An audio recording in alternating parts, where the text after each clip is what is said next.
The lawyer's office was silent except for the soft hum of the air conditioning and my grandmother's triumphant tapping of her perfectly manicured nails against the mahogany conference table. I sat quietly, my face carefully neutral as Mr. Davidson, the family attorney, finished reading my grandparents' will. And finally, he concluded, adjusting his wire-rimmed glasses, regarding our adopted granddaughter, Sarah Mitchell. She is to receive no portion of the estate, as she does not carry the Mitchell bloodline.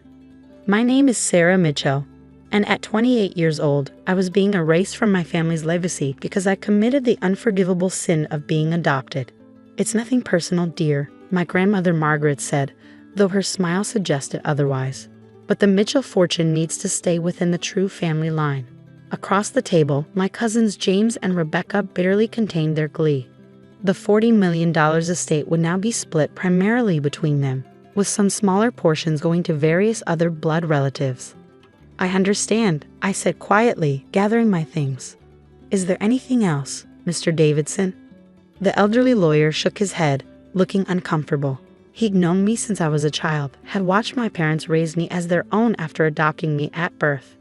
But now, with both my parents gone, killed in a car accident 3 years ago, there was no one left to fight for my place in the family.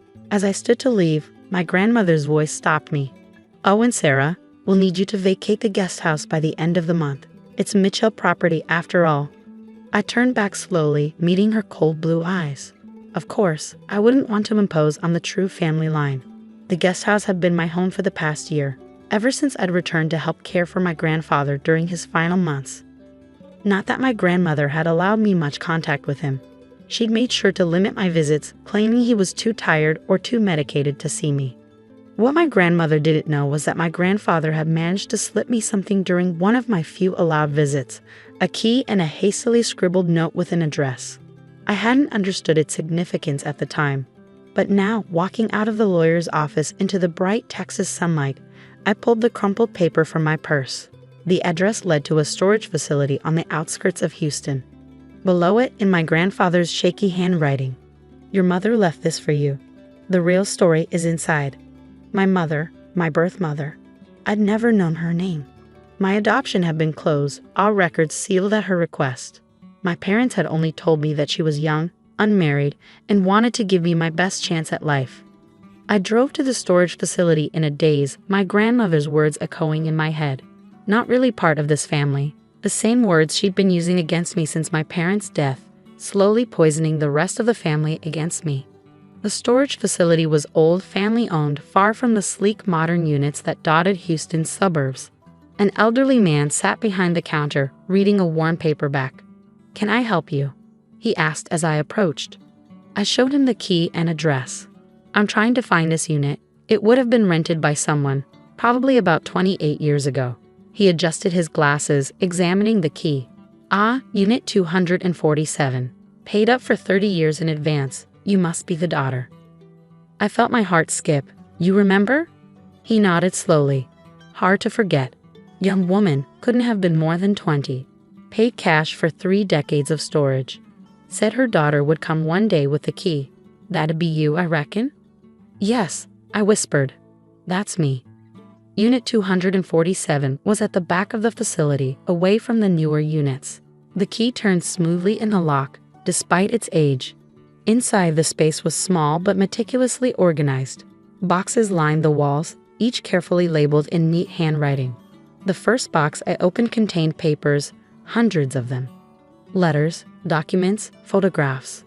On top was an envelope with my name on it, the paper yellowed with age. "My dearest Sarah," it began, "if you're reading this, then you finally found your way here. My name is Catherine Edwards, and I am your birth mother. But that's not the whole truth. There's so much you need to know about who you are, and who the Mitchells really are." I sank to the floor, my hands shaking as I read on. Catherine Edwards had worked for Mitchell Industries in the early 1990s, right out of college. She'd been brilliant, ambitious, and caught the eye of the company's CEO, my grandfather, Robert Mitchell. "The affair lasted 6 months," she wrote. "I was young, naive, and believed him when he said he'd leave his wife. When I discovered I was pregnant, he changed. Suddenly, I was a threat to everything he'd built. He offered me money to disappear, to have an abortion. When I refused, The threats began. The next box contained proof, letters, recordings, bank statements. My grandfather had orchestrated an elaborate scheme. Catherine would give up her baby for adoption, tell no one who the father was, and disappear with a substantial payoff. The baby, me, would be adopted by his son and daughter-in-law, who had been struggling to conceive. Your parents, John and Mary Mitchell, never knew the truth, Catherine explained in her letter. They were good people who desperately wanted a child. Robert arranged everything through private channels, ensuring the adoption would appear completely random. They gave you the life and love I couldn't provide. But Catherine hadn't just disappeared. She'd spent the next 28 years building a case, gathering evidence not just about my true parentage, but about the Mitchell family's darker secrets. Corporate fraud, tax evasion, decades of carefully hidden crimes that had built their fortune. I'm not proud of my role in this, she wrote. I was young and foolish, and I let them manipulate me into giving you up. But I never stopped watching, never stopped gathering evidence. Everything you need to prove who you are, and what they've done, is in these boxes. I sat there for hours, reading through document after document. The story that emerged was staggering. I wasn't just adopted. I was Robert Mitchell's illegitimate granddaughter, with more Mitchell blood than my cousins James and Rebecca, whose own paternity was called into question by some of the documents I found. My phone buzzed. A text from my grandmother. Don't forget, end of the month. The guest house needs to be cleared out. I looked at my phone, then back at the boxes of evidence. My grandfather's last gift hadn't just been a key. It had been the truth, and with it, the power to reclaim my place in the family. Not as an adopted outsider, but as Robert Mitchell's flesh and blood. The question was, what would I do with this information? I spent the next week methodically going through every box in the storage unit, organizing the evidence into categories. Financial crimes, personal documents, proof of my parentage. Catherine Edwards hadn't just been thorough. She'd been brilliant in her documentation. But the most shocking discovery came in a hidden compartment at the back of the unit. Behind a false wall, I found a laptop and dozens of hard drives, all meticulously labeled and dated. Catherine had continued gathering evidence long after she left Mitchell Industries, tracking the family's activities through a network of contacts and sophisticated surveillance. The laptop contained encrypted files that took me days to access. When I finally broke through, I found myself staring at proof of crimes that went far beyond simple corporate fraud. The Mitchells hadn't just been hiding money. They'd been stealing it, systematically looting their own company and its employees for decades. My phone buzzed. Another text from my grandmother. The movers will be at the guest house tomorrow at 9 a.m. Be ready. I looked around my small living room, already packed into boxes. After 3 years of losing everything, my parents, my place in the family, and now my home, I should have felt defeated. Instead, I felt a strange sense of calm. For the first time, I held real power. That evening, I called the one person I knew I could trust. Michael Chen, my father's old friend and the former CFO of Mitchell Industries. He resigned shortly after my parents' death, citing ethical concerns that no one had taken seriously. Sarah? His voice was warm but concerned. Are you okay? I heard about the will reading. I need your help, Uncle Mike. I said, using the nickname from my childhood. Can you meet me somewhere private? We met at his house an hour later. His wife, Susan, who'd always treated me like a daughter, took one look at my face and disappeared into the kitchen to make tea. I spread out some of the key documents on their dining room table. Michael's eyes widened as he reviewed the evidence. My God, he whispered. I knew they were hiding something, but this, he looked up at me. Do you understand what you have here? I nodded, enough to destroy them. But I need your help to make sure everything is rock solid before I move forward. He picked up one of the hard drives. These financial records, they confirm what I suspected when I resigned. They've been running a massive Ponzi scheme through the company's pension fund.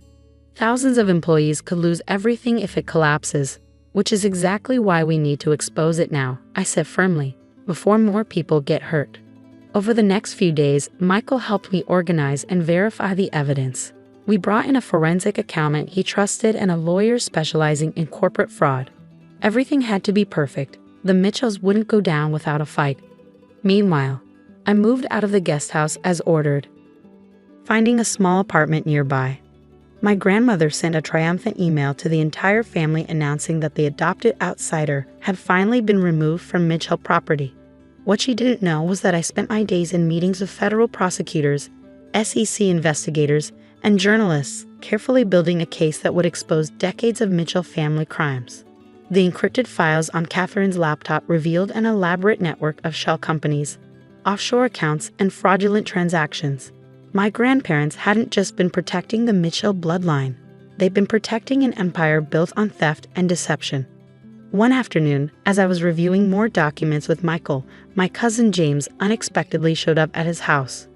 Well, he smirked from the doorway. Already plotting your revenge, Sarah? How pathetic. I calmly gathered the papers, sliding them into my bag. What do you want, James? Grandmother sent me to deliver a message. Back off, whatever you're planning. You're not going to win against us. I stood up slowly, meeting his gaze. And what exactly am I planning, James? His smirk faltered slightly. We know you're meeting with people, asking questions about family business. It stops now, or what? I stepped closer. You'll cut me out of the will. Take away my home. Oh wait, you've already done that. For a moment, uncertainty flickered across his face. He wasn't used to this version of me, the one who didn't back down, who wasn't afraid anymore. Just remember who you're dealing with, he said finally, trying to sound threatening.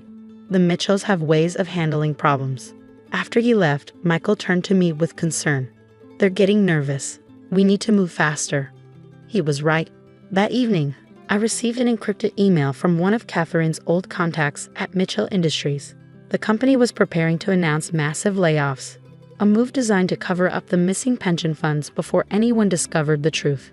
I made one final visit to the storage unit, gathering the last pieces of evidence we needed.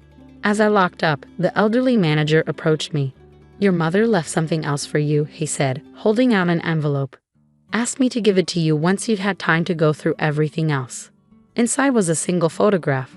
Catherine Edwards holding newborn me, tears streaming down her face. On the back, she'd written, "Remember who you are. You're stronger than all of them." The day of reckoning arrived on a bright Monday morning. I sat in the Mitchell Industries boardroom, not as a family outcast, but as the key witness in a federal investigation. FBI agents were simultaneously raiding Mitchell properties across the country, while SEC investigators combed through company servers. My grandmother's face when she was escorted into the building by federal agents was something I'll never forget. Gone was the superior smirk, replaced by shocked disbelief as she saw me sitting beside the lead investigator.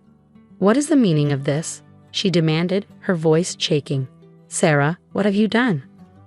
"Please be seated, Mrs. Mitchell," the FBI agent said firmly. "We have some questions about Mitchell Industries' financial practices."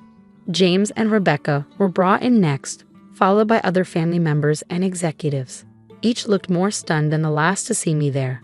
The lawyer they'd hastily called was already sweating as he reviewed the evidence we'd gathered. "Before we begin," I said, standing up, "I think there's something you should all know." I pulled out the DNA test results we'd run using samples from the storage unit. It turns out I am a Mitchell by blood after all. Grandfather made sure of that when he arranged my adoption to cover up his affair with Catherine Edwards. The room erupted in chaos. My grandmother's face went white as she realized the implications. James jumped up, shouting about lies and fabrications, but the evidence was irrefutable. "That's impossible," my grandmother whispered. "Robert would never." "He did," I said quietly. "And then he spent the rest of his life watching you and the rest of the family steal from the company he built. That's why he gave me the key to Catherine's storage unit. He wanted the truth to come out." Over the next several hours, federal agents laid out the case against the Mitchell family. The pension fund fraud, the tax evasion, the systematic looting of company assets, all of it documented in perfect detail thanks to Catherine's years of careful observation. "You've ruined us," Rebecca spat, tears streaming down her face. "Your own family?" "No," I corrected her. "You ruined yourselves. I'm just making sure the people you stole from get justice." The indictments came fast and hard.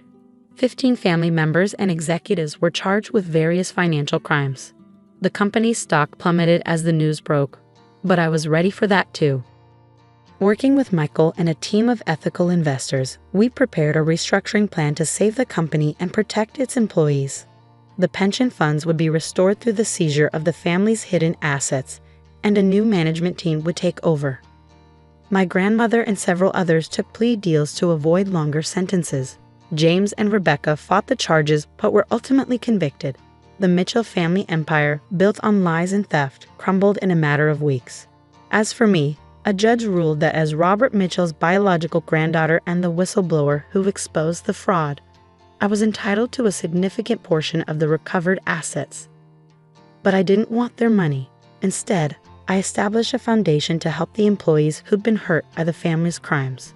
1 year later, I stood in the renovated Mitchell Industries lobby, now renamed Phoenix Technologies, watching employees arrive for work. The company had survived and was thriving under new leadership, built on transparency and ethical practices. "Your mother would be proud," Michael said, joining me at the window. Catherine spent years gathering evidence, hoping someone would finally expose the truth. "Have you heard from her?" I asked. We tried to find Catherine after everything came out, but she seemed to have disappeared completely. "No, but her lawyer sent this." He handed me an envelope. Inside was a letter, written in the same neat handwriting I come to know so well from the storage unit documents.